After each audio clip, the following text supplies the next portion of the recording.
All right, we're live. Let's do that again. We're going. All right. Well, welcome to the audits. Today I'm joined by Nick and Josh, and we're going to talk about security in the news.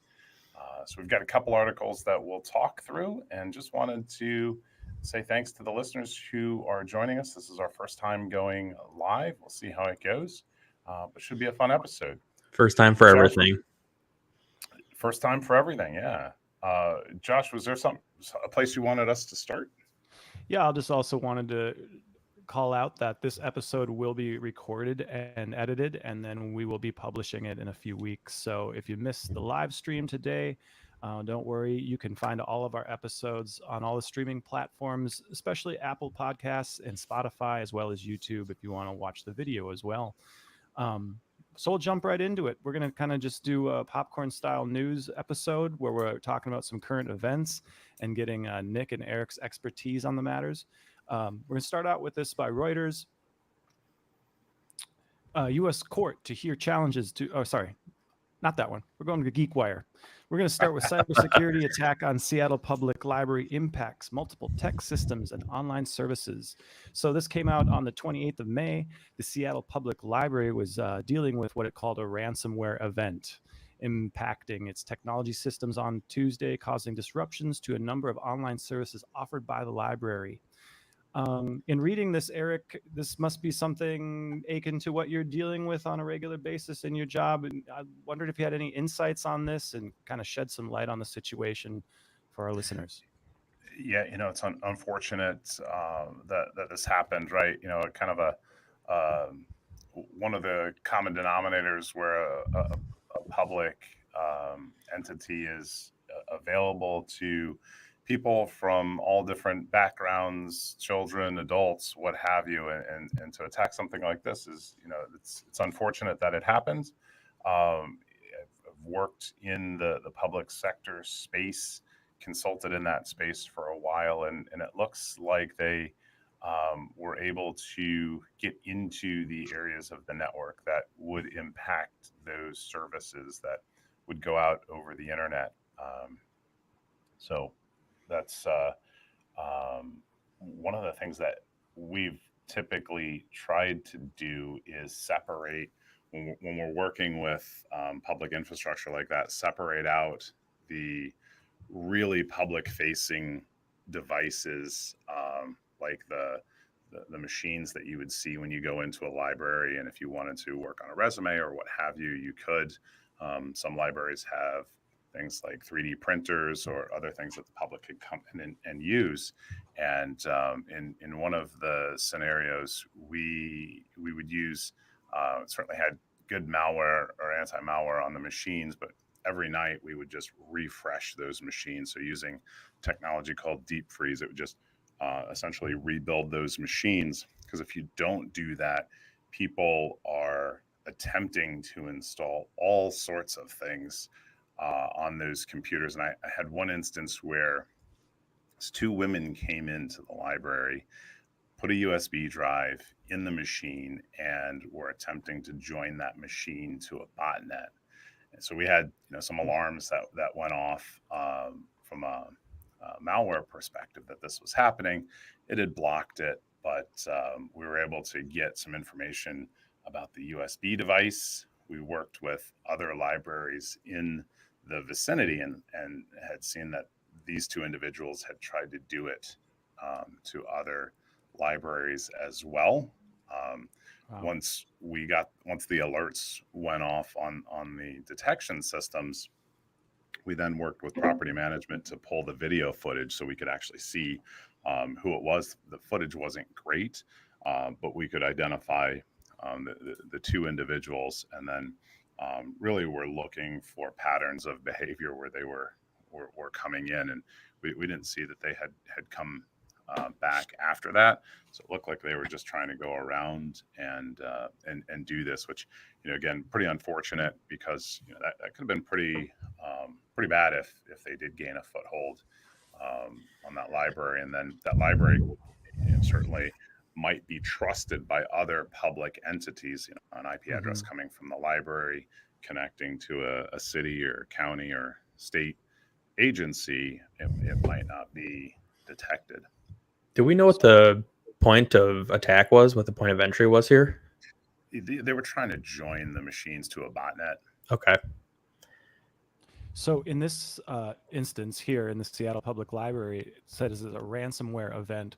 What's a ransomware event for normies like me or non-cybersecurity professionals? How would you explain that to someone at a Thanksgiving table? Yeah, ransomware is simply, it's a way of locking the machine, encrypting the machine, so that the IT organization would have to go through either a recovery event to restore services to those machines, or in some cases, if they're unable to do that, then rebuild the environments.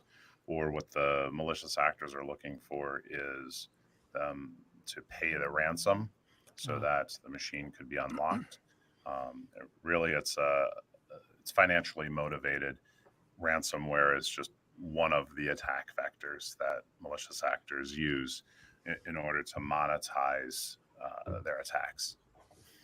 I think Nick, the risk, Oh, I think the risk, I think the risk with, with these, this is happening more and more each day. We hear about these, unfortunately, in the news a lot, but there's no way to know for sure if you pay the ransom, if you're actually going to get your data back, right? We don't know that for sure, right? We're working off, hopefully, well, not much goodwill of the attackers, but if you pay the ransom, who's to say they're actually going to unlock that data, right? So you do run that risk as well. What kind of data is actually tied up in a public library that would be of value to a hacker? I mean, isn't it just like, because my library records is just a bunch of children's books and Clifford the Big Red Dog and Peppa Pig, so is that something like people should be concerned about? Or well, I think anytime a threat actor can get access to private information, that's valuable to them. So being able to correlate names, addresses, phone numbers, other sensitive information that would be stored at the library, and then potentially pivoting into deeper areas of the Seattle system, right? So pivoting, gaining a foothold in that environment, and then potentially going deeper into payroll systems or HR systems or what have you. In this case, it seems like the threat actors were looking to maybe cause the ransomware event to happen. That would be visible, and it could potentially get them some relatively quick money if Seattle decided to pay that ransomware, because they couldn't restore services fast enough. So sometimes we see that in public areas where they're going to go after things that have broad public visibility in order to make a large impact. Maybe the entity will pay the ransomware to make it go away. Yeah, I think Eric already touched on it, but for me, in a situation like this at a public library, I think it's more of a, okay, we got in here, and this is maybe not the end point. We want to get to greater systems, like Eric said, HR, maybe it's legal where more PII, PHI stuff lie, and their point of entry was the library. They got in there, and now they can jump somewhere else. But by default here, there's PII. They might have credit card information for late fees, whatnot. I think a lot of times the library or county or whoever, they'd probably defer that to a vendor, right? They take that tech debt so they don't have to hold any credit card information. No PCI, they don't have to be PCI compliant or anything like that. But to me, I see it as a bigger worry that they're probably trying to jump to another system. We don't know how long they've already been in the library system to have that time to bump up against other portions of the network. So I'd be curious to see, a review. How long were they in there? What information did they have access to? It sounds like everything in the library, and were they able to get somewhere else? So a little pretty scary that, how much time they had in the system. And Nick, it could be one of those things too, where this is just a distraction and there's something else going on Absolutely. at a broader scale, either in this environment or a different environment.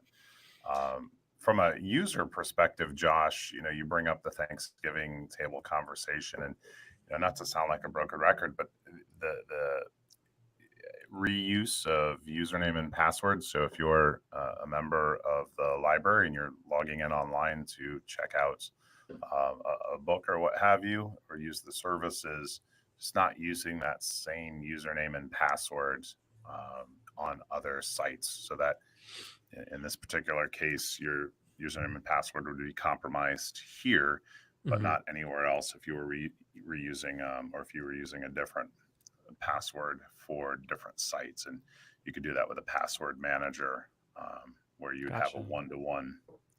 So we always recommend that, but I mean, we see this a lot.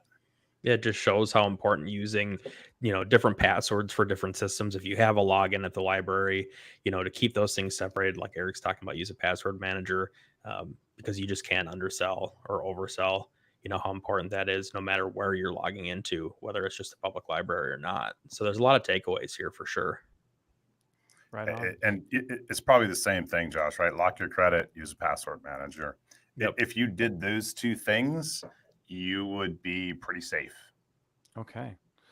Yeah, I think that's great practical advice. I still need to shore up my own security a little bit, but I'll have to defer to you We've guys all when you got have some work to free do. time. Yeah, we all have a little bit of work to do, and it's hard staying on top of it, right? As you're always, It's always changing. yeah, every time I turn around, I have a new account somewhere. Or I'm even just for the simplest stuff now, they want you to log into everything, or just the interactivity with technology.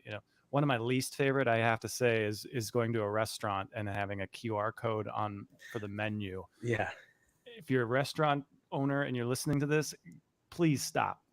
I don't go to the restaurant to look at my phone. I don't know. I'm not a guy that takes pictures of his food. I want to go there and talk and have a beer and have fun. I mean, unless it's a banging meal, but You like take pictures of your cats. yeah. I'm Are allergic, you, Nick, you're taking pictures of your meals, aren't you? Didn't that come up before? Oh yeah, I bring in the lighting rig, got it all lighted perfectly, got it all looking good, and make all my relatives or whoever I'm out to eat with, make them wait to take that first gastronomical bite, influencer. so you can get the perfect shot. Yeah, gastronomical influencer and cat enthusiast. I don't know Nick all those Mellon, social terms. Thanks for that update. Hey, I just want to give a shout out to the people watching live. There's been a few people coming and going. If you're interested in this topic and you have a question, please drop it in the chat. Give us a like, give us a subscribe. If you're listening to this after the fact, you can always connect with us by leaving a comment on the YouTube video. So I just want to give a shout out there, and we're going to keep things moving. Nick picked out an article talking about crypto, Coinbase users, how fraudsters stole 37 million from Coinbase Pro users. A convincing phishing page and some over-the-phone social engineering allowed a group of crooks to steal over 37 million from unlucky Coinbase Pro users. And from my understanding, reading this article, Coinbase Pro has been sunsetted. That was like a pay to have like extra analytics on Coinbase. Correct. And kind of like back-end access to some analytics, I suppose. What did you get out of this article, Nick? What can we take away from this, and what's to be learned here? Yeah. From my understanding, it is sunsetted. I think for me, the article is, shocking. Because 37 million, no matter who you are, that's a large sum of money. But it just shows really how easy it can be if you're not paying attention. Right. This could be used across any website, any platform, whether it's healthcare, or a job. Right. We've done many different reviews for organizations where we can stand up a website very quickly, make it just look like the correct one, that you're trying to go to. But, for me, I think it's incredibly shocking to me that people are not paying more attention, with something like Coinbase with so much money involved.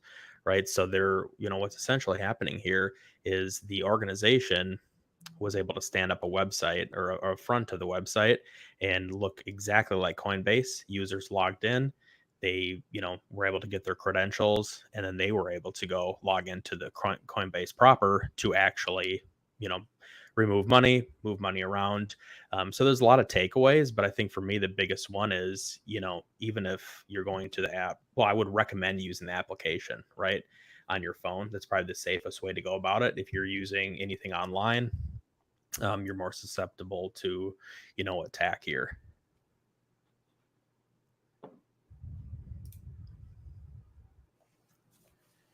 But I think it shows down a little bit further, exactly what the attackers were doing, and how they were doing it. And essentially goes over kind of what I was saying just about, recreating the web page. But I know from past engagements we've done, and I just talked about this a little bit, we've stood up things from new websites, testing people to see, we might pull them in saying, hey, we're testing a new website, log in, let us know if everything works. What do you guys think of the new headers or new logos? And it gives you an option to maybe vote on those options, and that pulls people in. Also maybe saying, hey, we'll give you some free Chipotle so you can test your, food photography skills.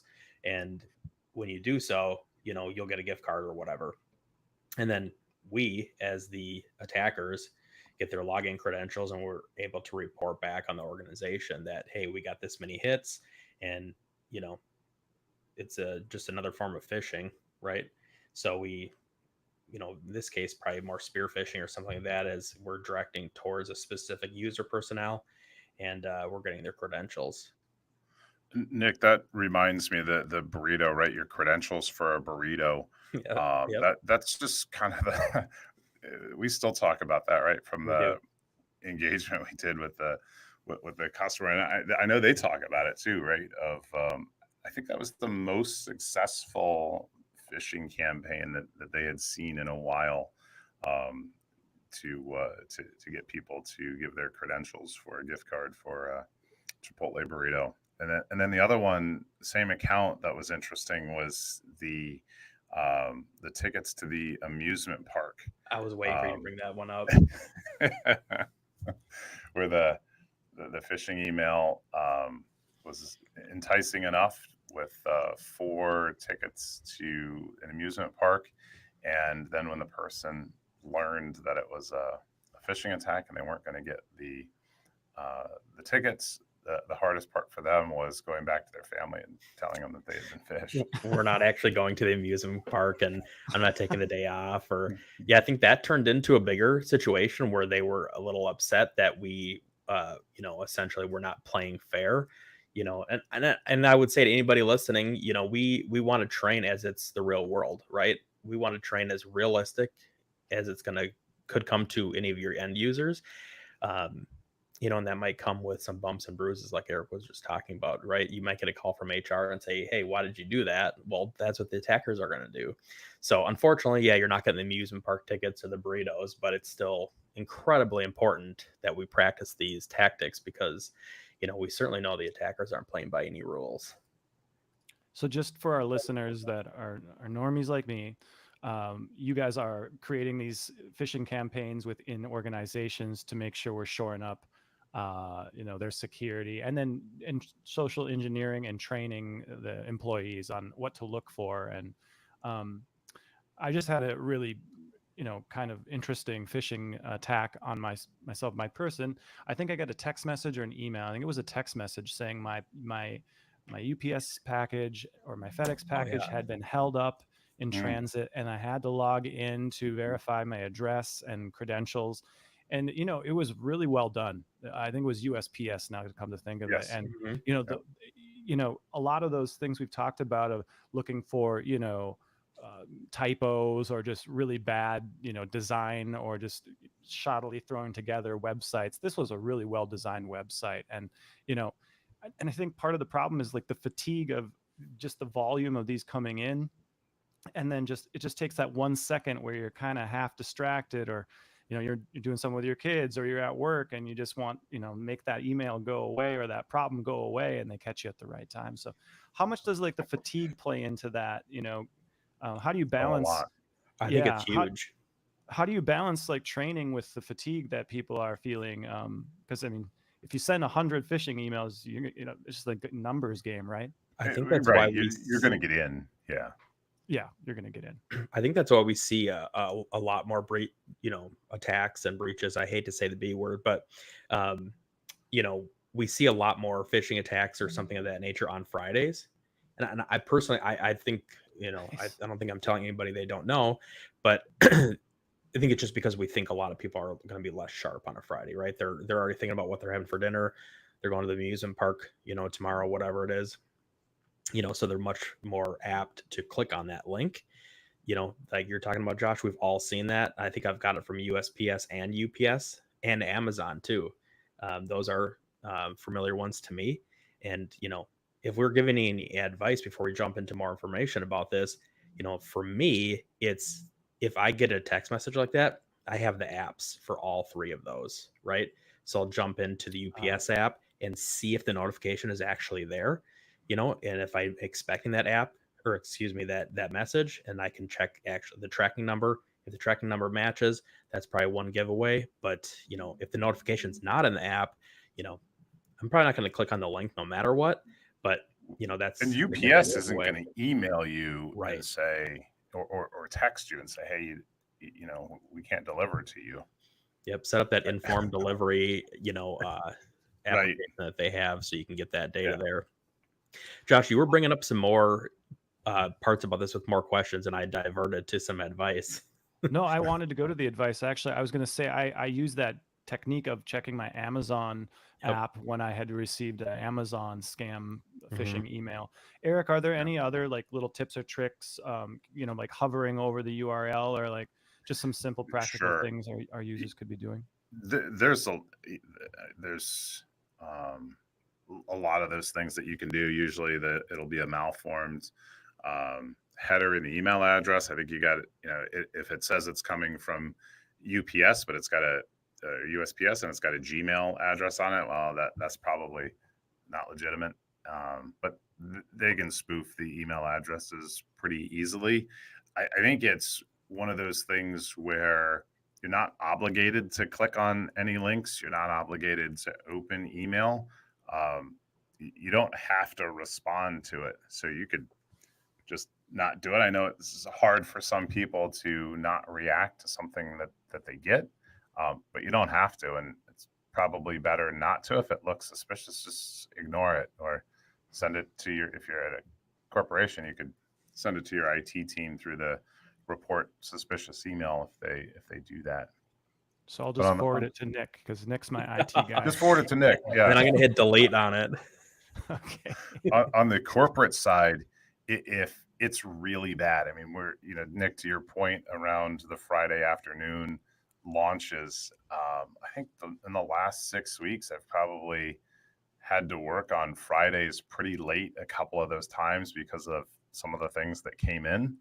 And then, there goes the weekend. So the volume of attacks, at least that we've seen recently, are really high in email. And if you're using Microsoft's incumbent email filtering, you're running with scissors, because it is not good. There's other third-party tools that sit in front of it or behind it, but the amount of stuff that we were seeing that were making it through the filter was just egregious. And the users don't know, right? It's really difficult if you're trying to do a job, or you're in a maybe more of a stressful job, and you're trying to deal with customers or what have you, and then you have these emails come in and you're just trying to respond, and it says, your IT team is going to shut off your email if you don't fill out this form, and you click on the form, and then the next thing you know, you're getting a call from the IT organization saying that your password's reset because you clicked on a link. So I get it from the user perspective. It can be pretty frustrating of not really knowing what to click on, but when in doubt, just ignore is what I would say. Great advice. When in doubt, don't click on it. Yeah, right. Okay, we're going to move on. From the Hacker News website, that's one of my favorite websites for grabbing these kind of articles. This last week on the 27th of May, they were talking about Moroccan cybercrime group steals up to $100K daily through gift card fraud. Is this another case of social engineering? I'm not quite sure. I'd like to get your guys' take on this. It says Microsoft is calling attention to a Morocco-based cybercrime group dubbed Storm 0539 that's behind gift card fraud and theft through highly sophisticated email and SMS phishing attacks. Well, I guess that answers my question. I guess I should have read the article. But that name is terrible, Storm 0539. There's way better hacker names, but I'll let you guys take it from there. Yeah, it's without a doubt, for me, it's, it's phishing. We see, I think a lot of times you'll get an email or an organization, well, an end user, and, it'll be the boss, like, or it'll be spoofing to be, the manager or whatever, asking them to go buy 100 or, whatever, 20 iTunes gift cards.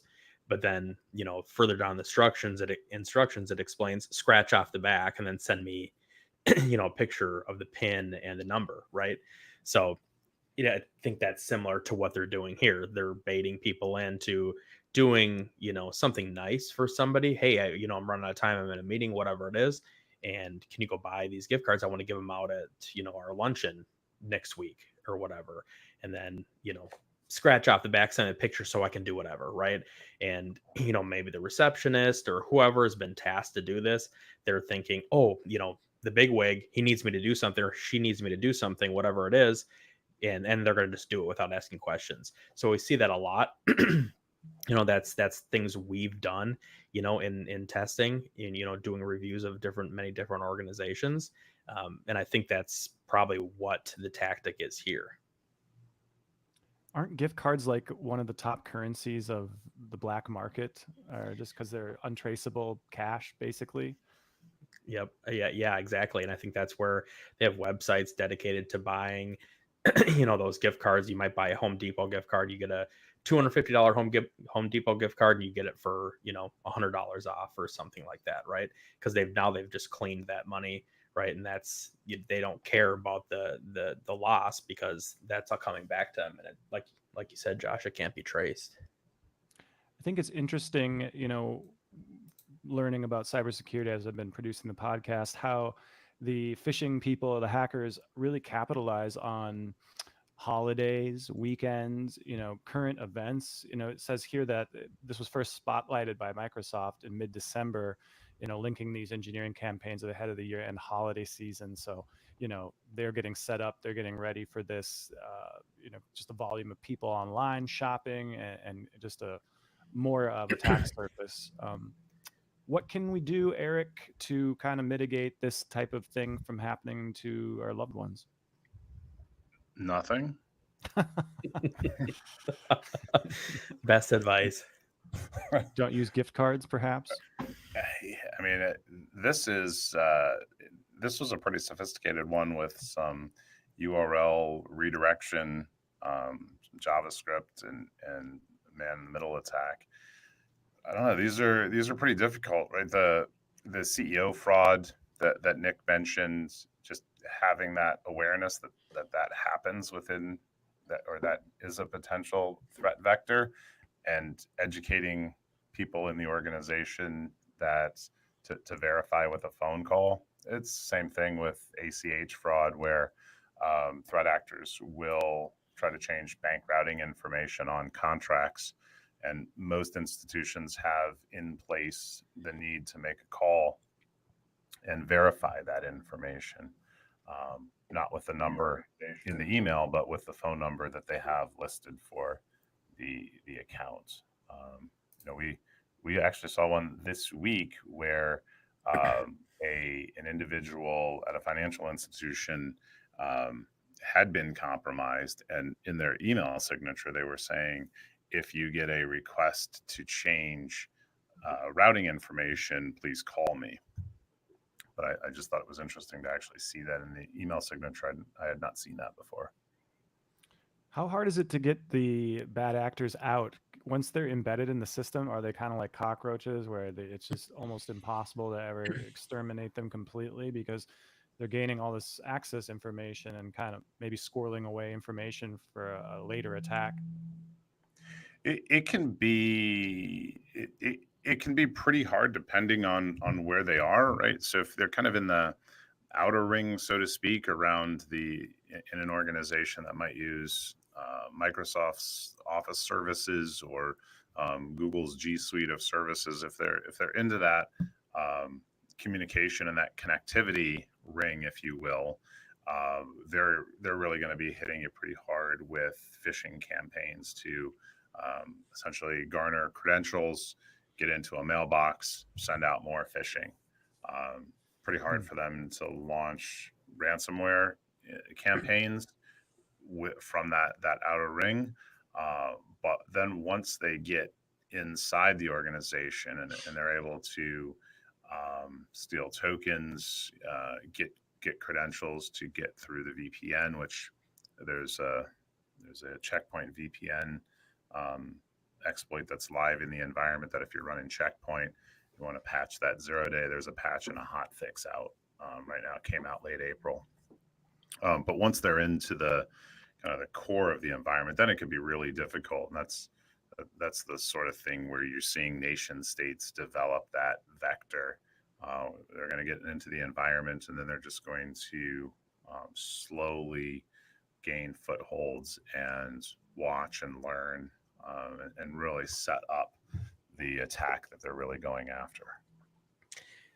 Yeah, this attack here seems incredibly sophisticated, where they're just changing the email address of delivery, it sounds like, but this is really hard to detect, right? This tampering can be difficult, take some time, so you don't know how much they've actually gotten, and I think the fear obviously for the end user is the loss of, the PII, right? They probably got their address, email, probably phone number, a lot of information, right? So we think that's why we just continue to preach train your staff, but then B, set up alerts on Credit Karma or something of the nature, all the different credit bureaus, lock your credit, things like that. I think that's the greater picture here. It's alarming that they were able to get this done, but I think everything that we preach is for that reason, because these attacks happen more than we, want to admit. And I think we find ourselves playing defense a lot instead of playing offense, right? We're defending against these situations. They're coming up on a Friday afternoon, ruining everybody's, perfectly good weekend or whatever. But, I think all these different things that we continue to talk about through all these episodes, it comes back to these situations, right? These things that are happening behind the scenes where this might not directly affect the end user, right? Where you're getting your gift card, you wouldn't even really know until maybe a week later you call the organization and say, hey, I never received this gift card, whether it's the physical gift card or it's coming to you in an email, right? You'd really have no way to know. But this organization, they might actually be finding out because a user is calling in saying, hey, I didn't receive my gift card. That could tip them off unless they're running, which hopefully they are running some sophisticated, systems and tools to combat this and actually find alerts that are tampering alerts or something of the nature to tip them off. But yeah, really interesting how they were able to get this done. The other thing, Josh, that you asked at the beginning is what can you do with your family about this specifically?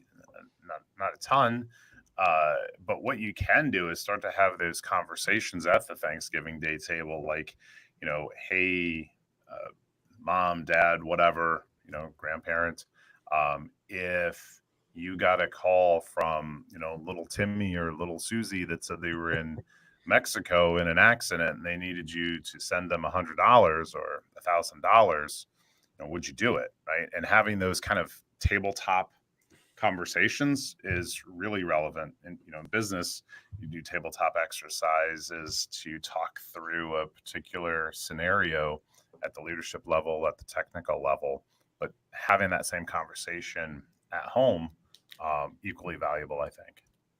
Yeah. I had a chance to become a gift card warlord myself on tour. Once we were sponsored by Taco Bell, Feed the Beat, and I think we each received $300 of Taco Bell gift cards, all in $5 increments. So I could have been, hooking up little Timmy in Mexico. You're making it rain with gift cards. with the fat burrito coming his way. But yeah, no, not a big fan of gift cards in general. I just, once you put your money on there, it feels like a black hole to me. I kind of would rather just give cash or a check or something myself. are you guys cash guys or do you credit guys? What do you like? You don't like gift cards, Josh? I'm a I credit like to guy. have a mix. I always like to have some walk-in money. I don't do the clip or anything like that, and I'm not, whipping it out to flash it out. Like a gangster, No, 100 on I'm the not. outside and a rubber band, right? I'm not gay. How about you, Nick? You got to keep a little bit in the safe, the OS stash, keep a little Yeah. bit in the safe just in case you got to bug out. But I'm a credit guy. And that's just really for the main reason of, if attack happens, right? The credit card companies are really good these days. They're good about, responsibility, and it's, you don't lose your money. And it's not quite, debit is debit, right? Once that money's gone, it can be much more difficult to get it back. So I think, paying for something with a credit card, paying it off right away is the way I like to handle it, just for many reasons. But I think that's the main. Josh, I think the main reason is it's hard to buy those cat toys on Chewy with cash. Can't do it. Chewy gift You card can't coming do your it, way, Nick. but you got to If you have wanna cash get- around. Yeah, to our listeners, if you want to give Nick a gift, we could use probably some more cat toys. Oh, we're also soliciting cat names. Cat too, names. so Yep. if you have a good cat name for one of Nick's 50 cats, we still got a few of them to name. We have Mr. Meowgi, Edgar Allan Poe. We have Catty Purry. I might be Catty missing a Part. few. That could be top. We'll have to figure out some sort of giveaway. Whoever comes up with the best, we'll send you some swag or something. Yeah, I still like Captain Sushi. I don't know if that one's sticking quite as well. Some people have been kind of coming up with some very creative names, that's for sure. Speaking of cats, we're back to the hacker news. Researchers warn That of was a the cat best segue. DDoS botnet and DNS bomb DDoS attack technique. Okay, maybe we could just start by breaking down this title. What the heck does this mean, Eric? This was one of the articles that you kind of had some interest in. So what's all this lingo here going on? It's a bunch of D's, B's, and C's, but so DDoS is distributed denial of service. So it just means a lot of different computers at the same time. So in the first article, we talked about a botnet, that those two individuals were trying to hook the public library computers up to a botnet. Something like this could participate in said botnet. And then DNS is just domain name service. It's when computers talk to each other by numbers and humans talk to each other by words.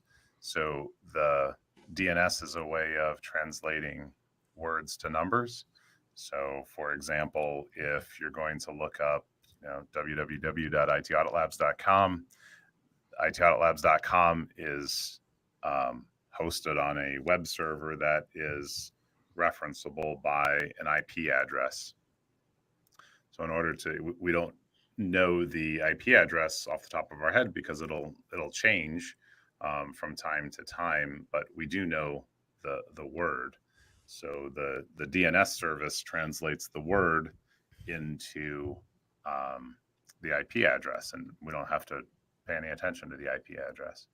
So what this particular article is talking about is there was a theoretical attack where threat actors could potentially recruit and enlist a large number of computers to submit DNS requests over different time intervals to collide at the same time on a particular target server, and essentially overwhelming that server with the responses in order to bring it down, because presumably it couldn't handle the number of responses.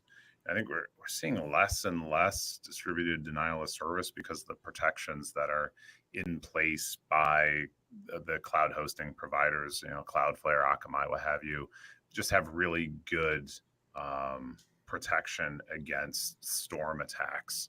And it's relatively larger effort to coordinate and launch, but it's still out there. It still could happen.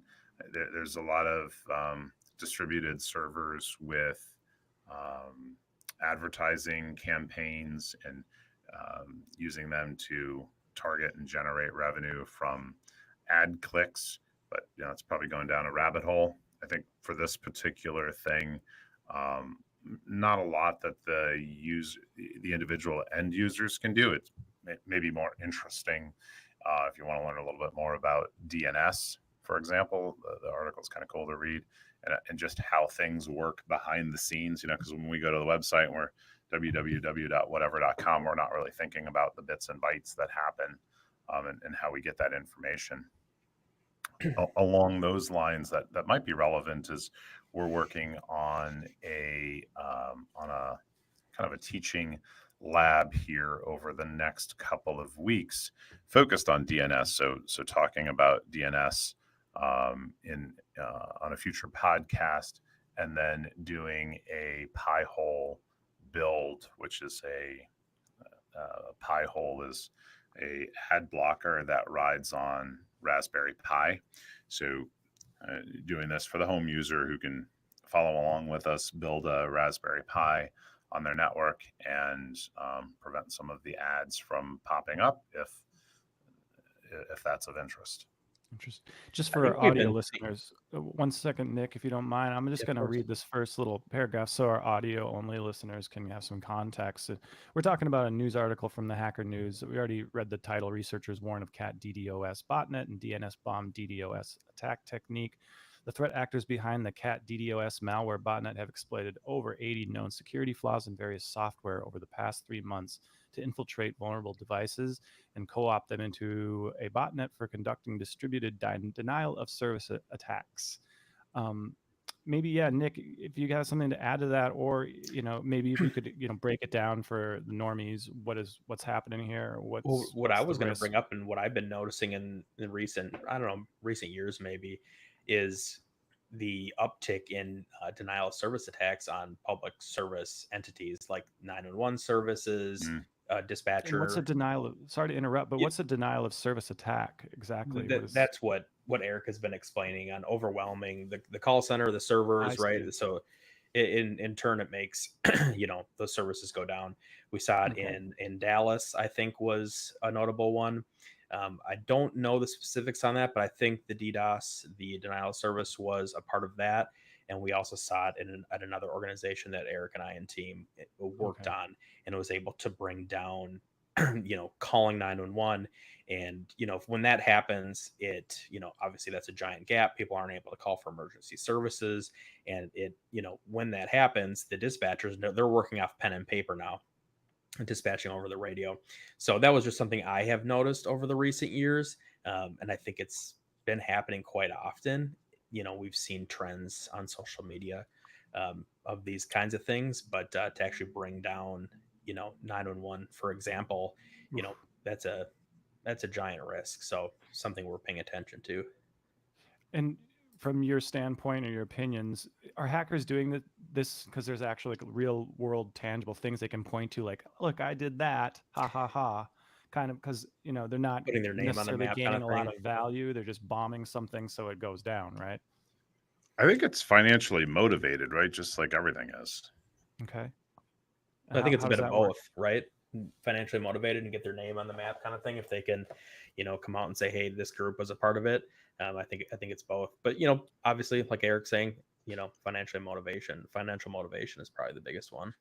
So unless there's some sort of like hacktivism going on, which you see as well, of like one group doesn't like a particular statement that's being made, then you may see that.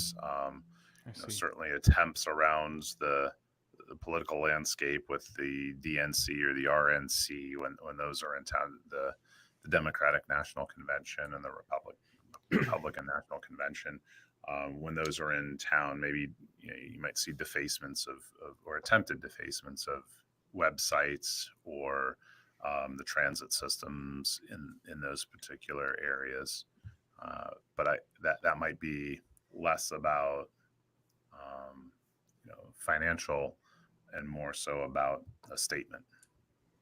Yeah, I think this is something that might come up, in November when the election is going on, right? Maybe they're trying to take down a specific, candidate's website. They could be trying to take down emergency services if a candidate is in that town, let's say, just something that could correlate to this actual attack as being a bigger issue. And then the financial side of it, they're asking for some sort of a ransom to kind of let off the pressure or to return the services back to functional. They could, yeah, or they could be using it as part of a multi-staged attack where Okay. Wow. the DDoS is a distraction or is setting up something else to happen. Wow. Well, that's crazy. I think that's a good segue to one of our last articles here. This is one I picked out. Speaking of, annoying ways to attack people and jam things up. This is not a news article, but this guy's blog, John Graham Cummings' blog. I found this on a forum. He's talking about controlling the Taylor Swift Eras Tour wristbands with the Flipper Zero. And for our audio listeners or people that can't see this picture, what's happening, you may have seen this at a recent sporting event or a concert you've been to. They're handing out these wristbands that have little chips embedded in them, and they're programmed with LED lights to become part of the light show. So if you're in a stadium, they're splitting these up into sections, and the people in section 1 might be a blue color, and the section 2 might be red, and section 3 might be white, and they can flash them. So long gone are the days of holding up a Zippo. I was just thinking that, or your phone light, your flashlight on your phone. Yeah, which was also very annoying. I'm a big fan of putting the phone in the bag. I know Prince and several other artists have made people like check their phones before going into the concert. And I'm digressing here a little bit, but I get very nostalgic when I see concert footage. You're passionate, Josh. You're very passionate. A stadium full of people and no one's on their phone. I mean, how awesome was that? Josh, what's your take on people going to a live music event and then got their phone up and they're recording it? I think it's terrible. It's rude to the people behind you. It's obnoxious, and no one cares what event you were at, right, unless you're a bootleg. The only time I think it's cool is if I'm trying to see a band's unreleased song and someone might have done a bootleg at a show, so I get a little preview of that. But yeah, nothing more annoying than standing behind a middle-aged guy holding his phone up right above your view, filming 10 minutes of 2 songs that he probably will never watch again. It's just, I don't understand the impulse to do that. They're experiencing a moment and they're removing themselves from it, and I don't quite get that. It's the same thing too when you get somebody might have a wedding and they get their photos back and they've got grandma or grandpa or somebody, their nice picture at the altar or whatever, wherever you are, and somebody's holding up a phone in the middle of the picture. So put your phones away. It's an impulse. I don't know if we're going to be getting away from that soon. It's something I hope to teach my children, some restraints, be in the moment, self-control, being in the moment. I think that's where the awareness comes in. But I'd almost like to see this Flipper Zero in action, because people have found a way to program these wristbands and then hack into them. So I don't know. I couldn't find any articles that have illustrated this happening in recent past, but I'm sure there's people out there trying to do it. And we were kind of talking about this before recording today. I don't think there's a whole lot of attack vectors here other than just being obnoxious, and maybe making a lewd word or a picture into a stadium full of people, which would actually be kind of funny. Probably not if you're Taylor Swift or Kanye or whatever, but another interesting use case for the Flipper Zero. Are you a Swiftie? I'm not a Swiftie, but I end up having to play a lot of.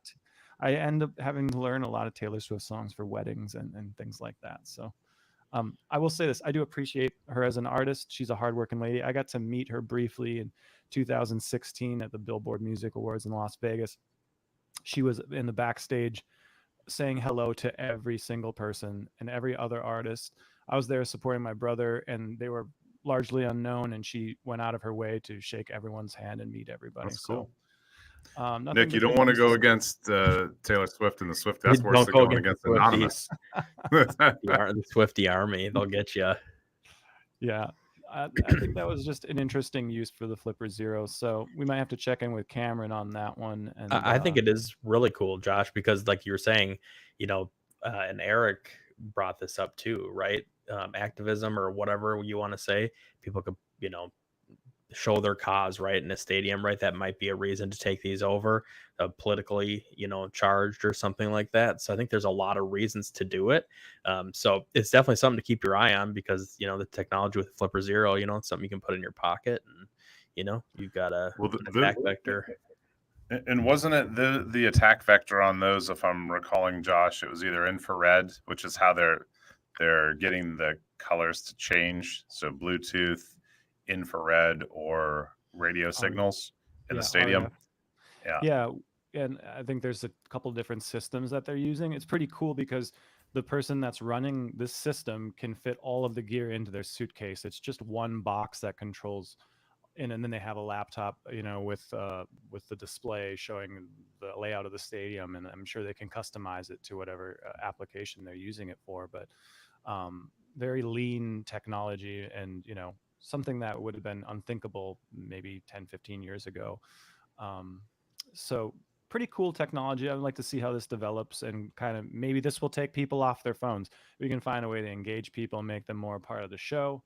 Perhaps that will go a long way towards keeping people in the moment. But one of my questions was kind of tangential to this is, when you're in a large crowd, maybe not thinking about the security of your wristband, but are you guys taking precautions with your credit cards or your cell phones? We've talked a little bit about, how the Flipper Zero could, maybe set out some notifications on an iPhone and an airplane. What do you guys do when you're at an event like this? Well, I think the big one, that I have the RFID wallet. I think it's a Ridge wallet. So that's the big thing for me, is keeping all my cards and in that, right, if I put it in a backpack or whatnot. But that's one of the big ones for me. How about you, Eric? Are you a Ridge wallet guy? I do have a wallet that has the RFID protection in it, but I don't know that I'm necessarily concerned about a digital attack. Not that it couldn't happen. I'd be more concerned about like a pickpocket. So I always carry my wallet and stuff in the front pocket. Definitely. Same. Yeah. Right on.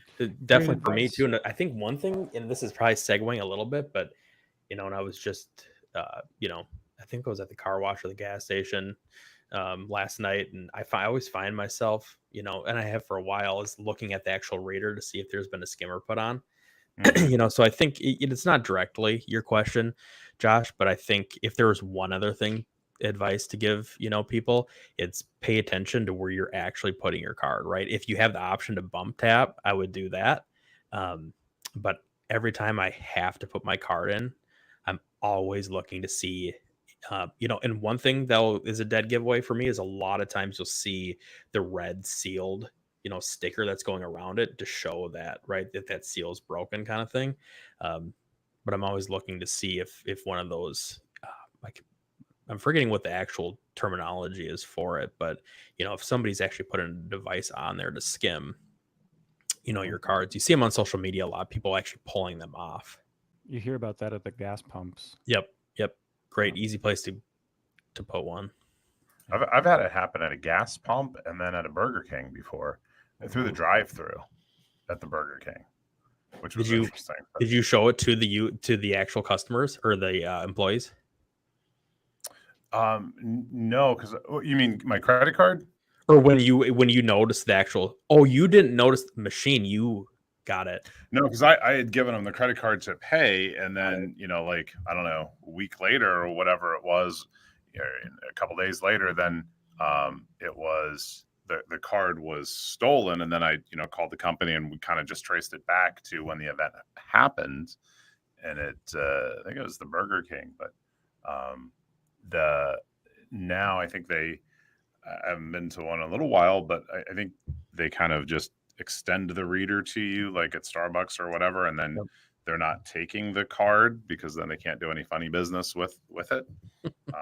But that is always interesting, where you've had the places that would take the card, like at a restaurant, and then disappear, come back, and who knows what they're doing with it. Yes, I think a good way too for that, like if Starbucks is a good example, is they have a way to pay within their app, right? You load up the card, they scan the Mhm. barcode, and Yeah. it takes your credit card out of the equation. And I don't know why we don't do more of that here. It's like a whole process. You go to a restaurant and then they bring you the bill like it's a secret in the billfold, and then you put your card in there, and after everybody argues about who's paying, and then they bring it back 30 minutes later. Yep. Right? In Europe, it's like, all right, I'll take the check, and they just bring the reader to you, tap it, done. You're out of there. That happened to my wife and I last Friday. We went out and they had on the same machine that he's putting the orders into the kitchen. Yeah. He was able to take payment there. So everything's done right in front of you. I think you see that at like, Applebee's, Chili's, things like that. They have the little screen with it's got Oh, games yeah. on it or whatever for kids or whatever, but it also shows your bill at the end and you pay right on it. So it's great point, Eric. We should start seeing that all over the place. As long as they don't have the QR code menu, I'm good. I'm in. I'd rather have a crusty, dirty menu. You're all about the experience. I am. I'm tactile. I like it. I'm in on it. I have to say though, I would rather have the QR code than some sort of unclean menu. I think I'm actually with Eric on this one. Lunch is on Eric, as usual. We don't fight over the tabs around here. No, we don't. We know who's paying tab at lunchtime at IT Audit Labs. Hey, this has been really fun, you guys. Yeah, I think unless you have anything else to add, and could wrap it up there. We're just under an hour, and thanks to all the live listeners. It looks like we had almost 10, almost double digits. So this is our first one. We'd like to have you tell your friends and family about the IT Audit Labs podcast called The Audit. If you like what you're hearing today, you can like, share, and subscribe. We're on Apple Podcasts, Spotify Podcasts, and on YouTube and elsewhere. You can follow us on LinkedIn for more cybersecurity news. My name is Joshua Schmidt. I'm your producer. We are joined by Eric Brown and Nick Meldham today. This has been our first live Cybersecurity in the News episode. Thanks so much for listening and watching. Hope to see you soon. Josh, I was hoping we were going to get one of those hairless cats he's got jumping up on him. One thing at a time. Shut the door. I have to do a cat grooming episode. They're hairless. They're hairless. Yeah, what do you do? You just lotion. wipe them down? Just take them up back and fire up the pressure washer. Wow. It's got the SPF. Repeat after you. Do we have any questions, Josh, from anybody? Nope, not today, but hopefully people will be chiming in next time and we can do a little more interactivity. Thanks so much for listening. Cool.